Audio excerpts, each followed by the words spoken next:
Morning, positive people. You got Dana here. It's Monday. Had a pretty good weekend. Mother's Day was nice and relaxed. Back to work we go. And I'm pretty rested. I actually got a new mattress Saturday night. And I have to say that I'm feeling like better. Like my eyes aren't red. My eyes are usually like bloodshot red, and I'm like not well rested. So I think it's good that I went ahead and ordered a new bed. I'm not gonna lie to you though, ordering beds online, it's got its pros and cons. Obviously, you're gonna get like better prices, but I think long term you end up switching out your beds a little more often. The bed that I had previously I'd had for 2 years, and then the bed before that I think I'd had it, I don't know, maybe 3 years or more, but only because I was just riding the wave with it. It was the first bed I got when I moved out here, so I'm on my 3rd bed out here now. You go online and there are articles about how beds can like really go the distance, and I don't think I've ever had a bed where I've had it just like 7 years or something like that. I think really and truly I prefer to be on my stomach, but the only way I was finding comfort on this last bed, because it had gotten so uncomfortable, was like sleeping under my side with like a bunch of pillows strategically placed underneath me. And I would wake up with like shoulder issues and like pain in my elbow. Just it was a nightmare. So I'm glad I finally just pulled the trigger, because why put yourself through that if you don't have to, you know? So I'm just having a cup of tea.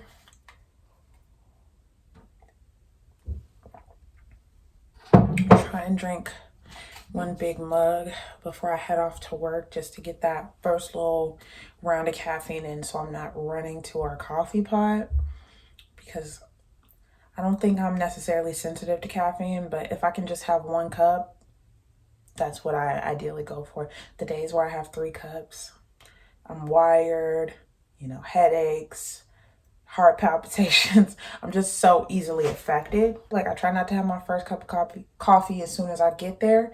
And then I also try and only have 1. And a lot of that has to do with the fact that I have a cup of black tea before I leave the house. A big cup of black tea. And I don't know if I'm the only person who does this, and it's probably ghetto, but I reuse bags all the time because the tea be so strong. Like, look at how dark that. Anyway, the tea's dark. Let me wipe that up. Jesus Christ. So anyway, the tea is really dark still, so I don't see the sense in throwing out the bag quite yet, because the tea's dark. And then I added some of this whole earth sweetener to it. It's either like this or stevia for the time being. If you're curious about breakfast/lunch, and that's another thing that depends on how I feel. If I still feel good stomach wise from the night before, I'll skip breakfast and kind of like push it back to like lunchtime.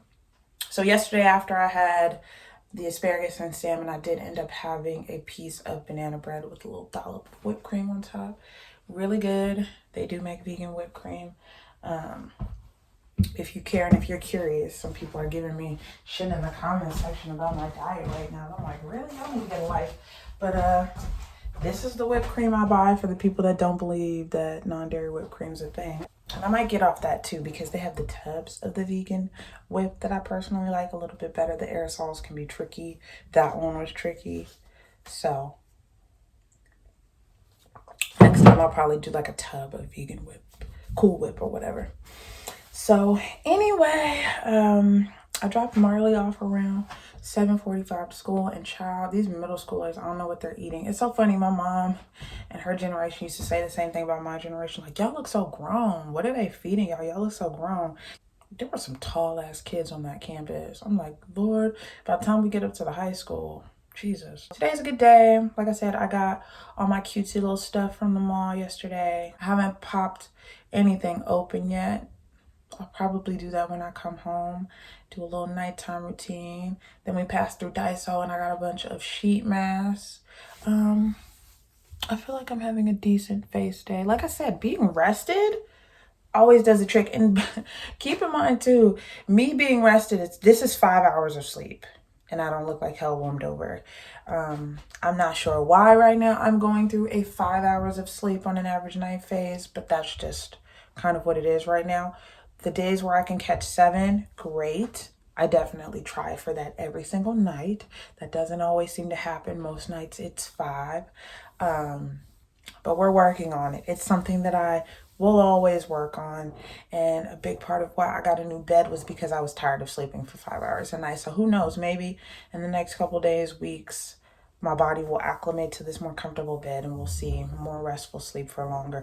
What was nice about the last 2 nights of sleep, though, is I wasn't waking up, like I stayed asleep the entire time. I think I woke up one time to use the bathroom, but otherwise I stayed asleep. So that's a win as far as I'm concerned. Yes, I'm going to finish my tea and head out. Got to throw a hair hat on. I'm still doing my research to find some hair.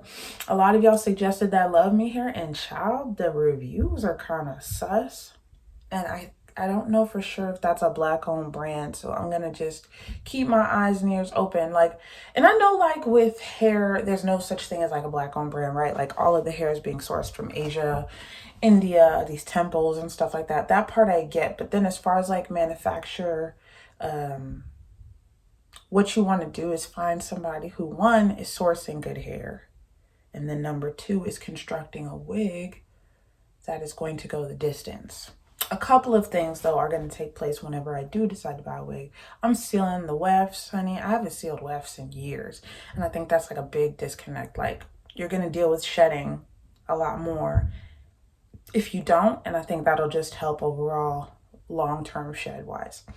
So that's a thought. And then the main thing, though, is just making sure I'm going to somebody who, has good stuff. I think I've done cost-effective hair for the longest time, and out of all the wigs that I've had, I think only one really went the distance time-wise.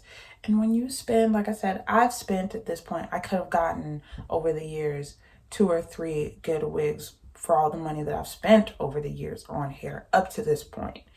I'm finding that the average price on the brands that I have been checking out is anywhere from $269 to $500. So I think I can find something in that $300 sweet spot that I'd be happy with. There was this one brand, I was looking up articles too. There's this one brand that does Afro textured hair.